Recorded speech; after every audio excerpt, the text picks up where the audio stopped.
Hi, so I'm here to talk today about Shirley Jackson's We Have Always Lived in the Castle.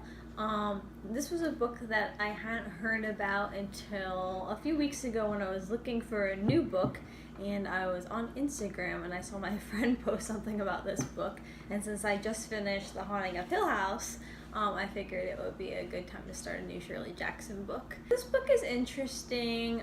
It's similar in some ways to The Haunting of Hill House. In The Haunting of Hill House, the character that's sort of the narrator, and she's sort of an unreliable narrator where like a bunch of crazy stuff happens and you don't really know if the crazy stuff is happening or if the character is crazy all along.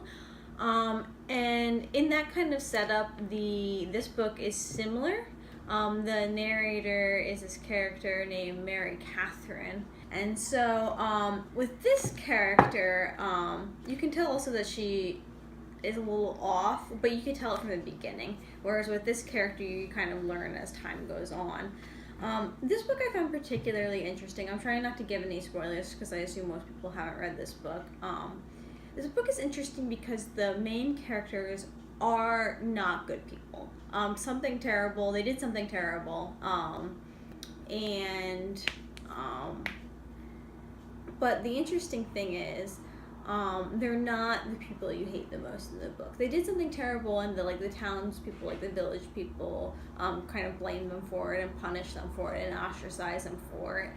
You could tell that something sketchy is going on here, but by the end, you're really sympathizing with the characters.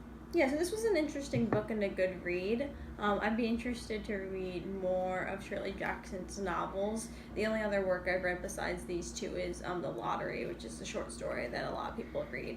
I would recommend the book. It was a very interesting read, a very emotional read. Yeah.